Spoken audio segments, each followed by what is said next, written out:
تیرے حصار میں، اور اس کو تحریر کیا ہے آرز ریشب نے۔ آپ کو معلوم ہے کہ آپ کیا کر رہے ہیں؟ آپ آن ڈیوٹی ڈاکٹر کو دھمکا رہے ہیں۔ آپ کیمرے میں آ رہے ہیں۔ چھوڑیں ہمارا ہاتھ۔ حیا نے ایک بار پھر ہاتھ کھینچا۔ حیا نے اس نڈر کو دیکھا جو اتنے سارے لوگوں کے بیچ میں بے دھڑک ہو کے یہ سب کر رہا تھا۔ کوئی تو بات تھی۔ حلیے سے وہ امیر گھر کا بگڑا ہوا کوئی رئیس لگ رہا تھا۔ جینز ٹی شرٹ کے نیچے جاگرز پہنے، گلے اور ہاتھوں میں کافی سارے بینڈز اور چینز پہنے، وہ حیا کو کوئی سائیکو لگ رہا تھا۔ اچھا تو پہلے بتانا تھا، میں اپنے بال سیٹ کر لیتا۔ بلال لاشاری اپنے بالوں پہ ایک ہاتھ پھیرنے لگا اور پھر رخ حیا کی طرف کیا۔ ڈاکٹر، وقت برباد مت کرو، جو کہا ہے وہ کرو۔ ٹھیک ہے، میں کرتی ہوں۔ حیا نے ہار مانتے ہوئے، کیونکہ اب اس کے ہاتھ میں درد ہونے لگا تھا۔ یہ ہوئی نا بات۔ بلال نے اس کا ہاتھ چھوڑ دیا۔ حیا جلدی جلدی نرس کی مدد سے اس کا بینڈیج کرنے لگی۔ ہو گئی آپ کی بینڈیج، حیا نے بنا اس کی طرف دیکھے کہا۔ بہت شکریہ آپ کا ڈاکٹر، یہ میرا کارڈ اپنے پاس رکھ لیں، کام آئے گا آپ کے بہت۔ بلال لاشاری نے اس کی طرف کارڈ بڑھاتے ہوئے کہا۔ نہیں، مجھے اس کی ضرورت نہیں، آپ برائے مہربانی تشریف لے جائیں۔ حیا کو اپنے اوپر اس کی غلاظت سے بھرپور نظریں محسوس ہو رہی تھیں۔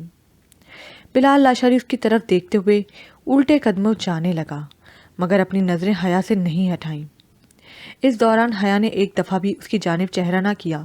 وہ الٹے قدم مسکراتے ہوئے باہر نکل گیا۔ یہ کیا تھا باس؟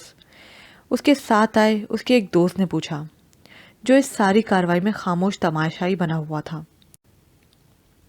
کچھ نہیں یار، پسند آ گئی ہے ڈاکٹرنی بہت، بلال لاشاری نے خباثت سے زبان ہونٹوں پہ پھیرتے ہوئے کہا۔ تو پھر کب اٹھا رہا ہے؟ اس کے دوست نے پھر سوال داغا۔ بہت جلد۔ ہمیں کچھ حصہ ملے گا؟ یہ کوئی پوچھنے کی بات ہے یار؟ پہلے تیرا بھائی ہاتھ صاف کرے گا، پھر تم لوگ، کیونکہ بلال لاشاری کو انچھوئی چیزیں بہت اچھی لگتی ہیں۔ دونوں کا گاڑی میں کہکا گونجا۔ حیا نے ٹیبل پہ بیٹھتے اس کے کارڈ کو دیکھا جس پہ اس کا نام جگمگا رہا تھا، بلال لاشاری MA۔ میڈم جی، آپ کو پتا ہے یہ شرابی کون تھا؟ یہ ہمارے پنجاب کے وزیر اعلیٰ کا بیٹا ہے اور خود بھی MA ہے۔ آپ بچ کے رہیے گا۔ نرس نے حیا کو مخاطب کیا۔ نرس، آپ اپنا کام کریں جا کر۔ حیا کے غصے سے گال تمتما اٹھے۔ صبح جب حیا اپنی ڈیوٹی ختم کر کے گھر جانے لگی تو اسے سامنے کھڑی گاڑی نے لائٹ کا سگنل دے کر اپنی طرف راغب کیا۔ جب حیا نے غور کیا تو وہ بلال لاشاری ہی تھا، جو اپنی لینڈ کروزر میں بیٹھا اسے دیکھ کر ہاتھ ہلانے لگا۔ حیا اس کے نزدیک تیزی سے نکل گئی اور رکشہ کر کے گھر پہنچ گئی۔ حیا سارا راستہ دیکھتی رہی، وہ پیچھے نہ آ رہا ہو، مگر وہ نہیں تھا۔ رکشہ جیسے ہی گھر کے آگے رکا، وہ نیچے اتر آئی، رکشے والے کو پیسے دے کر اپنے گھر کی بیل دی۔ اتنے میں حیا کو اپنے نزدیک ہارن کی آواز سنائی دی۔ حیا نے پلٹ کر دیکھا، وہ بلال لاشاری تھا۔ حیا اسے دیکھ کے حواس باختہ ہو گئی۔ بلال لاشاری نے اسے دیکھ کے فلائنگ کس کی اور گاڑی زن سے بھگا لی۔ میرا بچہ آ گیا۔ رحمان صاحب نے حیا کو دیکھا جو ابھی بھی دروازے پہ جم کے کھڑی تھی۔ بابا کی آواز سن کے ان کی جانب متوجہ ہوئی اور انہیں لیے اندر آ گئی۔ جی بابا، آپ کیسے ہیں؟ رات کو دوائی لی تھی؟ جی ڈاکٹر صاحب، لی تھی۔ بابا، میں فریش ہو کے آئی، آپ نے ناشتہ کر لیا؟ اس نے جاتے جاتے پلٹ کے پوچھا۔ رحمان صاحب نے ناں میں سر ہلایا۔ ٹھیک ہے، مل کے کرتے ہیں۔ حیا اندر چلی گئی۔ سوچ رہا ہوں کل حویلی جاؤں۔ رحمان صاحب نے ناشتہ کرتے ہوئے حیا کو مخاطب کیا۔ بابا، آپ یہ بات کب سمجھیں گے کہ اگر انہیں ہم سے ملنا ہوتا تو اب تک وہ رابطہ کر چکے ہوتے۔ آپ ہر سال اسی امید سے جاتے ہیں اور پھر مایوس ہو کر لوٹ آتے ہیں۔ ہمیں کسی کی بھی ضرورت نہیں، آپ ہیں۔ مجھے اور کچھ نہیں چاہیے۔ حیا بیٹے، ایسے نہیں کہتے، میرا کیا ہے، بوڑھا ہو گیا ہوں، اب ہڈیوں میں بھی پہلے جیسی جان نہیں رہی۔ میں نہیں چاہتا تم میرے بعد اکیلی رہو، اس بار میں کوئی نہ کوئی سراغ لگا کے رہوں گا۔ میں نے جب آپ کو کہہ دیا بابا آپ نہیں جائیں گے تو بس نہیں جائیں گے۔ حیا اٹھ کے کمرے میں چلی گئی اور جا کے روم لاک کر لیا۔ زمین پہ بیٹھ کے گھٹنوں پہ سر رکھے بے آواز رونے لگی۔ کیا آپ کو بالکل احساس نہیں قیان کہ آپ کی زندگی میں کوئی ہے جو آپ کے واپس پلٹ آنے کے لیے دن رات دعائیں کرتا ہے؟ آپ کہاں ہیں قیان؟ ہم اب اکیلے پڑ گئے ہیں، آپ واپس آ جائیں پلیز، ہمیں آپ کی بہت ضرورت ہے۔ حیا نے روتے ہوئے قیان سے شکوہ کیا۔ جب سے اس نے ہوش سنبھالا تھا بابا نے اسے ساری حقیقت سے آشنا کر دیا تھا۔ اتنے میں حیا کو اپنے بابا کی آواز آئی، بیٹے باہر آ جاؤ، میں نہیں جاؤں گا، تم بس مجھ سے ناراض نہیں ہو۔ رحمان صاحب دروازہ بجانے لگے۔ حیا نے دروازہ کھول دیا اور اپنے بابا کے گلے لگ گئی۔ اگلے دن حیا اسپتال میں اپنی ڈیوٹی سر انجام دے رہی تھی کہ وہ لفنگا بلال لاشاری پھر آ دھمکا۔ ہیلو۔ حیا نے اسے نہایت بیزاری سے دیکھا۔ جی فرمائیے، کیا تکلیف ہے آپ کو؟ کل بتایا تو تھا آپ کو۔ اس نے معصومیت کے سارے ریکارڈ توڑ دیے۔ دیکھیں مسٹر، حیا اس کی طرف انگلی اٹھا کے وارن کرنے لگی، مگر اس کے بالکل الٹ جواب پہ حیا کا دماغ بھگ سے اڑ گیا۔ دکھائیں، میں تو کب سے اسی انتظار میں ہوں۔ اب کی بار اس نے جھک کے حیا کے نزدیک آ کے کہا، کہاں کی بکنگ کراؤں؟ جلدی سے اپنے پسندیدہ ہوٹل بتاؤ، ہم وہیں چلیں گے۔ پیسے جتنے کہو گی اتنے ملیں گے اور کسی کو پتہ بھی نہیں چلے گا۔ حیا نے بلال لاشاری کی بات سن کے اس کے منہ پہ تھپڑ رسید کر دیا، جس کی آواز پورے وارڈ میں گونجی۔ یہ تھپڑ کبھی بھولنا مت، یہ ایک شریف لڑکی سے ایسے گھٹیا بات کرنے کا نتیجہ ہے۔ آج کے بعد مجھے اپنی شکل مت دکھانا۔ حیا کا چہرہ غصے سے لال ہو گیا۔ یہ تھپڑ تو میں بالکل نہیں بھولوں گا، اس کی گونج تمہیں بھی نہیں بھولنے دوں گا۔ کل صبح تک کا ٹائم ہے تمہارے پاس، تم خود آؤ گی میرے پاس، ورنہ تمہیں اٹھانا کون سا مشکل کام ہے۔ کل ملتے ہیں پی سی میں۔ وہ حیا کو دیکھتے ہوئے چلا گیا۔ کیسے کیسے گھٹیا لوگ ہوتے ہیں اس دنیا میں۔ بیٹا، میں آپ کی امی کی طرح ہوں، آپ تھوڑے دنوں کے لیے اسپتال مت آؤ۔ میں نے کل بھی دیکھا تھا اسے، ویسے بھی نرس بتا رہی تھی وہ کسی وزیر کا بیٹا ہے اور خود ایم این اے ہے۔ بیٹا، یہ کرسی پہ بیٹھ کے ہم جیسے لوگوں کو اپنا غلام سمجھ لیتے ہیں۔ آپ میری بات مانو، آپ یہاں سے چلی جائیں۔ ایک عمر رسیدہ پیشنٹ نے حیا کو مخاطب کر کے کہا، جو حیا کے لیے سوچوں کا در کھول گئی۔ اسپتال سے واپسی پہ حیا نے جیسے ہی گھر کے نزدیک رش دیکھا تو بھاگ کے اندر گئی، کہیں بابا کی طبیعت تو خراب نہیں ہو گئی۔ جب اندر داخل ہوئی تو اندر سارا سامان گھر کا ٹوٹا بکھرا پڑا تھا، اور بابا کہاں ہیں؟ میرے بابا۔ حیا نے پورا گھر چھان مارا پر اسے وہ نہیں ملے۔ حیا باغ کے باہر آئی، باہر کھڑے پڑوسی سے پوچھا، انکل میرے بابا کہاں ہیں؟ بیٹے انہیں ہسپتال لے کے گئے ہیں، کچھ لوگوں نے آپ کے گھر میں جا کے آپ کے بابا کو بہت مارا ہے، آپ کے انکل انجم انہیں ہسپتال لے گئے ہیں۔ حیا اسی رکشے والے کے ساتھ اپنے بابا کے پیچھے ہسپتال چلی گئی، جہاں اسے انجم انکل ایمرجنسی میں نظر آئے۔ انکل میرے بابا۔ حیا ٹھیک ہے تمہارے بابا، تھوڑی سی لگی ہے، اس کی بینڈیج ہو رہی ہے۔ حیا اندر بھاگ کے گئی اور اپنے بابا کو دیکھا، جگہ جگہ سے مارنے کے نشان، سوجا ہوا چہرہ، پھٹے ہوئے ہونٹ۔ اپنے بابا کو ایسی حالت میں دیکھ کے حیا اپنے بابا سے لپٹ گئی۔ یہ کس نے کیا بابا؟ انجم انکل اندر آئے۔ حیا بیٹا، بلال لاشاری کون ہے؟ حیا نے کچھ پل انہیں خاموشی سے دیکھا، پھر چیدہ ساری بات بتا دی، کچھ باتیں چھوڑ کے۔ بیٹا یہ اس نے اس کے بندوں نے کیا ہے، آپ کے بابا کے ساتھ۔ بیٹا وہ کوئی چھوٹا آدمی نہیں ہے، وہ وزیر اعلیٰ کا بیٹا ہے، ہم اس کا کچھ نہیں بگاڑ سکتے۔ جو وہ دھمکی دے کر گیا ہے، بیٹی ہونے کے ناطے میں آپ کو بتا بھی نہیں سکتا۔ خیر، رحمان کے منہ پہ بہت زیادہ لگی ہے، وہ بول نہیں پا رہا، پر مجھے اس کے دل کی بات پتہ ہے۔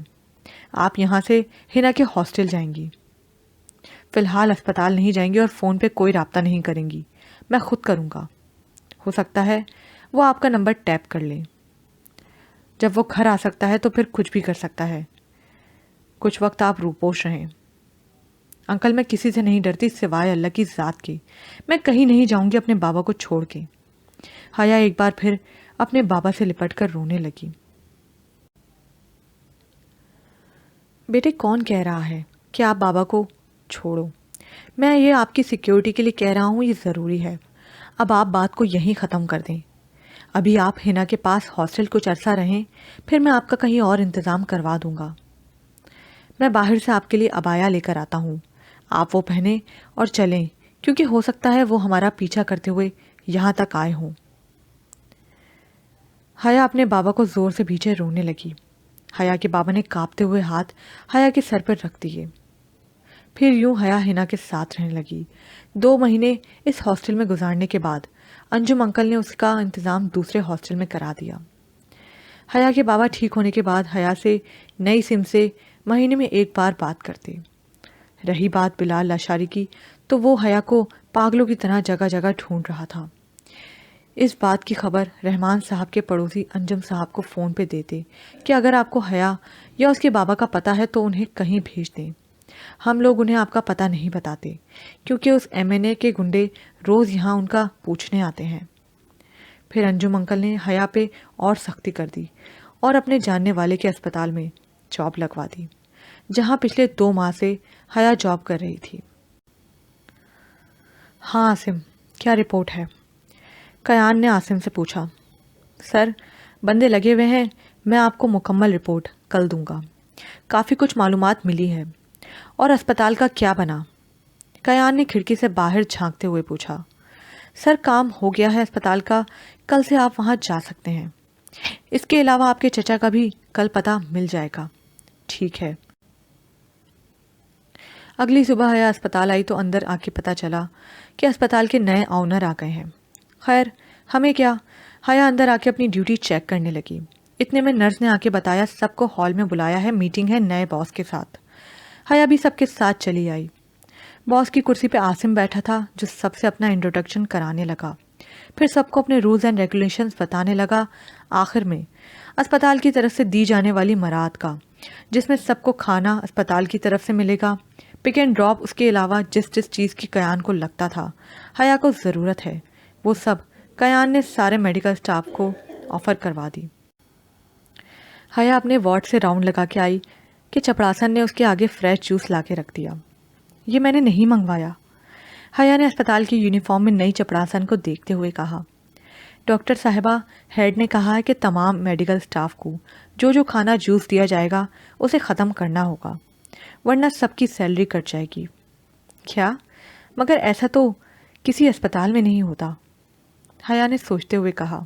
میڈم، یہ نئے باس بڑے اچھے ہیں، ان کا کہنا ہے کہ ڈاکٹر اپنی صحت کا خیال رکھے گا تو پھر ہی وہ مریض کا خیال رکھ سکتا ہے۔ حیا نے سر ہاں میں ہلاتے ہوئے کہا، ٹھیک کہتے ہیں، پھر گھونٹ گھونٹ کر کے جوس پینے لگی۔ حیا کو جوس پیتے دیکھ کر کیان، جو اپنے اسپتال کے آفس میں لیپ ٹاپ ٹیبل پر رکھے اسے فرصت سے دیکھ رہا تھا، زیر لب مسکرا اٹھا۔ کیان نے نصرت چپڑاسن کو آفس بلایا، جسے اسپیشل حیا کے لیے مختص کیا گیا تھا۔ ٹھیک 1 گھنٹے بعد بی بی کو کھانا دے کر آنا ہے۔ یس سر۔ اتنے میں فون بلنک ہوا۔ عاصم کالنگ۔ یس اسپیکنگ۔ سر، آپ کے لیے کافی خبریں ہیں، ایک ایک کر کے بتاؤں؟ سر، آپ کے چچا کا پتہ چل گیا ہے، وہ یہیں لاہور میں ہے۔ اچھا، بہت اچھے عاصم۔ سر، اگلی بات، بلال لاشاری کے بارے میں بھی کافی کچھ معلومات ملی ہے۔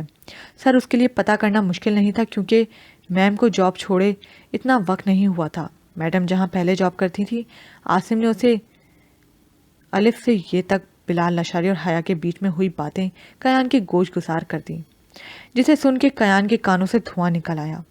اس نے اپنے ہاتھوں کو غصے سے بھینچ لیا۔ ابھی کہاں ہے وہ؟ کیان نے نہایت آہستہ سے پوچھا۔ سر، اس وقت وہ لندن میں ہے، عاصم نے جواب دیا۔ میری ٹکٹ کرواؤ ابھی کی۔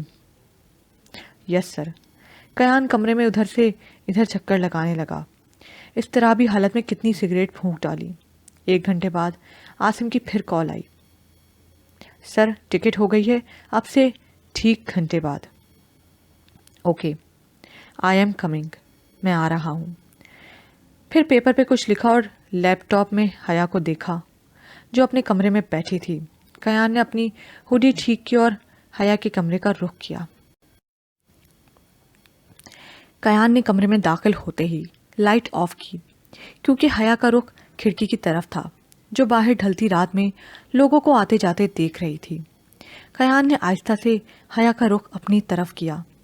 اچانک لائٹ بند ہونے اور کسی کا اسے اپنے حصار میں لینے پر حیا خوف زدہ ہو گئی، اور اس سے پہلے کہ چیختی تھامنے والے نے بڑے ہلکے سے انداز میں اس کے لبوں پہ اپنا ہاتھ رکھ دیا اور نہایت سرگوشی میں حیا کے کان میں کہا، میں تھوڑی دیر کے لیے باہر جا رہا ہوں، میری جان اپنا بہت زیادہ دھیان رکھنا، کھانا وقت پہ کھانا اور دوائی بھی لگانا، میں کل تک آ جاؤں گا۔ حیا اس کے مضبوط گرفت میں مچل رہی تھی۔ Don't scared with me, I told you, you are mine. اس کی اس بات پہ مچلتی حیا ایک دم سے ساکت ہو گئی۔ کیان نے اس کا رخ بدلا اور بھینچ کے اسے سینے سے لگا لیا، اور پھر سرگوشی میں سینے سے لگائے حیا کو کہا، اپنا بہت سارا خیال رکھنا میرے لیے۔ اسے نہایت احترام سے چھوڑا اور کمرے کی لائٹ آن کرتا باہر نکل گیا۔ حیا کو ابھی تک اپنے پاس سے اس کی خوشبو آ رہی تھی۔ یہ کون ہے؟ میں نے اسے اپنے اتنے قریب کیوں آنے دیا؟ کیان عاصم کے ساتھ لندن پہنچ گیا۔ وہ سفید رنگ کے پینٹ کوٹ میں کسی ریاست کا شہزادہ لگ رہا تھا، جسے ایئرپورٹ پہ لڑکیاں پلٹ پلٹ کے دیکھ رہی تھیں، پر یہاں پرواہ کسے؟ اس پہ تو اس وقت جنون سوار تھا بلال لاشاری کو مارنے کا۔ کہاں ہے وہ خبیث؟ کیان نے لبوں کو پیچھے عاصم سے پوچھا۔ سر پہلے ہوٹل نہ چلیں؟ عاصم نے کیان سے کہا، جس پر کیان نے اسے گھوری سے نوازا۔ میں یہاں آرام کرنے نہیں آیا، بتاؤ کہاں ہے وہ؟ سر وہ اس وقت بار میں ہے۔ ڈرائیور بار چلو۔ عاصم اسے راستہ سمجھانے لگا اور آنے والے وقت سے ڈرنے لگا۔ گاڑی سے نکلنے سے پہلے کیان نے اپنے منہ پہ رومال باندھا تھا، کیونکہ اس کا بزنس انٹرنیشنل مارکیٹ میں مشہور ہونے کی وجہ سے اس کی شناخت آسانی سے ہو سکتی تھی کیمرے میں، اور وہ نہیں چاہتا تھا کہ اس کا یا بلال لاشاری کا کوئی بھی اسکینڈل میڈیا کی زینت بنے، اور نہ حیا کی کسی بھی طرح سے بدنامی ہو۔ کیان علی شاہ بار میں داخل ہوا۔ عاصم اپنے باس کے پیچھے پیچھے تھا۔ اچانک کیان رکا اور عاصم سے پوچھا، کہاں ہے وہ خبیث؟ کیان نے گرا کے پوچھا۔ عاصم نے ادھر ادھر نظریں دوڑائی اور پھر دور سے ہی وہ اسے ایک لڑکی کے ساتھ غیر اخلاقی حرکت کرتا نظر آ گیا۔ سر وہ رہا، وہ ریڈ چیک شرٹ میں۔ عاصم کی نشاندہی کرنے پہ کیان نے اسے دیکھا اور اس کی طرف دیوانہ وار پڑھنے لگا۔ اس کے ذہن میں صرف یہ چل رہا تھا کہ اس وقت حیا کو اس کی کتنی ضرورت ہوگی۔ اس نے مجھے کتنا یاد کیا ہوگا، اس شیطان نے تمہارے ساتھ ایسی باتیں کی، تم کو بے بس کیا، کیان علی شاہ کی بیوی کو دھمکایا، اسے تو میں نہیں چھوڑوں گا۔ کیان نے اس کے نزدیک پڑی کرسی اٹھا کے دور اچھال دی اور پوری طاقت سے اس کے منہ پہ مکہ مار دیا، جس سے اس کے منہ سے خون کا فوارہ نکل پڑا۔ کیان نے اپنا کوٹ دور پھینکا، اپنی شرٹ کے بازو فولڈ کیے اور بلال لاشاری کو زمین سے اٹھایا۔ اس نے کچھ کہنے کے لیے منہ کھولا تو کیان نے اس کے منہ پہ مکھوں کی بوچھاڑ کر دی۔ وہ پھر دور جا گرا۔ بار کا میوزک بند ہو چکا تھا۔ لوگ پیچھے کی طرف ہونے لگے۔ کیان نے اسے کالر سے پکڑ کے اٹھایا۔ اس کے خون سے بھرے منہ کو دیکھا تو بلال لاشاری نے پوچھا، میرا کیا قصور ہے؟ کیوں مار رہے ہو مجھے؟ بلال لاشاری گڑ گڑایا، قصور تیرا قصور یہ ہے جس کے لیے تیرے دل میں ناپاک خیال آیا وہ کیان علی شاہ کی ملکیت ہے۔ تیری ہمت کیسے ہوئی میری بیوی پر گندی نظر رکھنے کی؟ کیان نے اسے دیوار کے ساتھ لگایا اور اس کے ناک منہ پہ ایک بار پھر مکوں کی بوچھاڑ شروع کر دی، پھر اسے چھوڑ کر اس کا ہاتھ تھام لیا۔ تو نے اسے انہی ہاتھوں سے چھوا تھا نا؟ شاہ نے وائن کی بوتل ٹیبل پہ توڑ کے اس کی ہتھیلی میں ایسے ضرب لگائی کہ وہ بلبلا اٹھا۔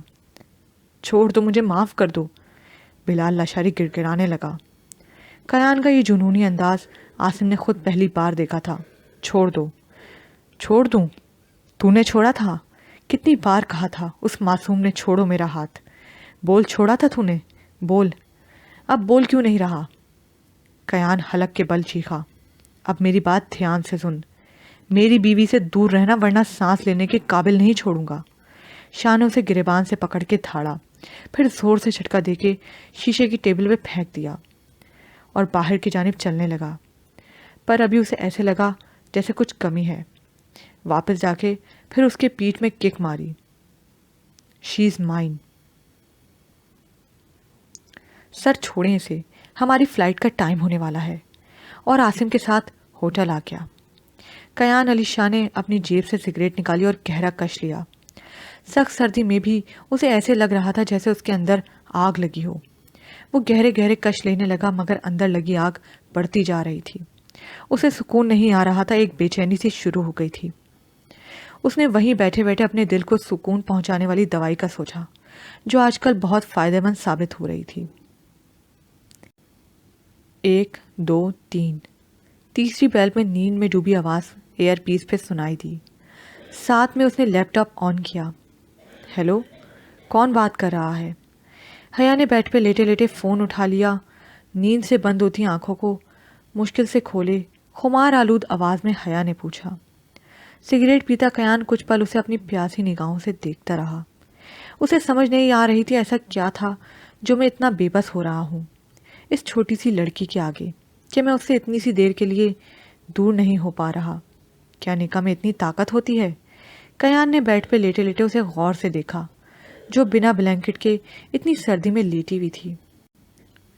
دیکھیے، اگر آپ کو بات نہیں کرنی تھی تو دوسروں کی نیند کیوں خراب کرتے ہیں؟ اچھو۔ بیڈ پہ لیٹا ہوا کیان ایک دم سے اٹھ کے بیٹھ گیا۔ تم نے چھینکا ابھی؟ جب میں نے کہا تھا کہ اپنا دھیان رکھنا، اتنا سا کام نہیں ہو سکا تم سے۔ سردی میں ایسے لیٹو گی تو یہی ہوگا۔ کیان غصے سے دھاڑا۔ حیا کی نیند پھک سے اڑ گئی۔ وہ اٹھ کے بیٹھ گئی۔ کون بات کر رہا ہے؟ اس کے اس طرح ہکلانے پہ پریشان کیان کے چہرے پہ مسکراہٹ چھا گئی۔ تمہارا ایس۔ آپ بلال لاشاری؟ اس خبیث انسان کا نام اپنی پاک زبان سے مت لو۔ میں نے اسے تمہیں تنگ کرنے کی سزا دے دی ہے، اب وہ تمہیں تنگ نہیں کرے گا۔ آپ کون ہیں اور آپ کو کیسے پتا چلا؟ حیا نے پھر ہکلاتے ہوئے پوچھا۔ ایک تو تم مجھ سے بات کرتے ہوئے اتنا ہکلاتی کیوں ہو؟ کھا نہیں جاؤں گا تمہیں فون سے نکل کے۔ بس اتنا سمجھ لو کہ جس کی تلاش میں آپ سرگداں ہیں، حیا کیان علی شاہ، میں وہی ہوں۔ کیان نے سگریٹ کا کش لیتے ہوئے آہستہ آہستہ بم پھوڑا۔ کیان؟ حیا نے آہستہ آواز میں پوچھا۔ جی کیان کی جان، یہ آپ کا شوہر نامدار، آپ کا ایس، آپ کا اکلوتا بچپن کا شوہر، جسے خود کچھ دن پہلے اس خوبصورت رشتے کا پتہ چلا۔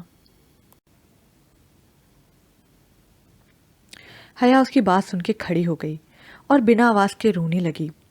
اسے خود معلوم نہیں تھا وہ کیوں رو رہی تھی۔ یہ آنسو شاید اس کے لوٹ آنے کے تھے، جس کو وہ سیراب سمجھ کے بھولنے کی کوشش کر رہی تھی اور روز اس جنگ میں ہار جاتی تھی۔ آج وہ سیراب حقیقت بن کے سامنے آ گیا۔ کیان اٹھ کے بیٹھ گیا۔ تم رو کیوں رہی ہو؟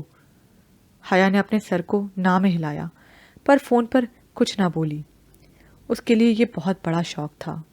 حیا، رو مت، کیان پریشانی سے بولا۔ آپ کہاں چلے گئے تھے؟ حیا کے روتے روتے ہچکی لگ گئی۔ حیا، اگر تم 1 سیکنڈ سے پہلے چپ نہ ہوئی تو میں تمہارے روم میں کسی کو بھیج دوں گا۔ مجھے صرف کچھ گھنٹے دے دو، میں آ رہا ہوں تمہارے پاس ہمیشہ کے لیے۔ بس میرا تھوڑا سا کام رہ گیا ہے، میں اسے پورا کر لوں، پھر میں تمہارے سامنے آ جاؤں گا۔ بس اب رونا مت۔ کیان نے اسے سمجھاتے ہوئے کہا۔ حیا، کچھ بولو پلیز۔ کیان نے اسے پھر پکارا، جو لیپ ٹاپ میں اسے زمین پہ بیٹھی نظر آ رہی تھی۔ کیا بولوں؟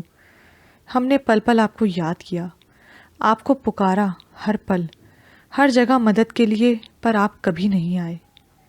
حیا نے آہستہ آواز میں اسے روتے ہوئے کہا۔ کیان نے سر جھکائے اسے خاموشی سے دیکھتا رہا۔ جس کے کھلے بال اس کی پوری کمر ڈھکے ہوئے تھے۔ حیا، کیان نے اسے پکارا۔ حیا نے آہستہ آواز میں کہا۔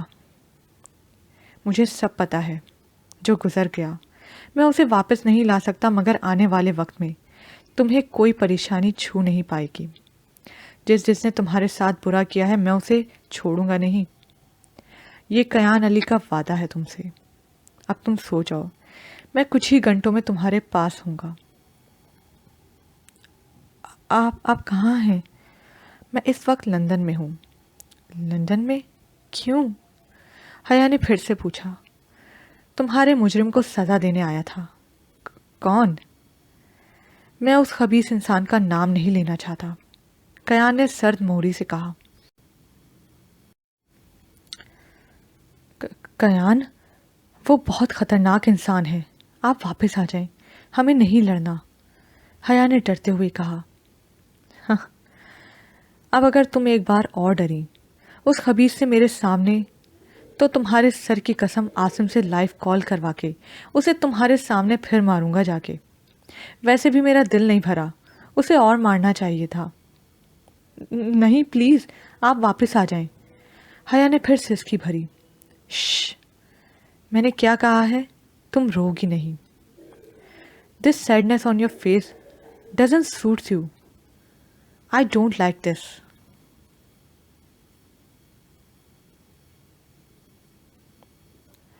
اٹھو اور ایک نیند کی گولی کھاؤ اور سکون سے سو جاؤ. میں جب آؤں تو تم مجھے بالکل فریش ملو, سمجھی؟ شاہ نے اسے دیکھا جو ابھی بھی زمین پہ بیٹھی تھی. فون بند مت کرنا, میرے سامنے گولی کھاؤ. کیا مطلب؟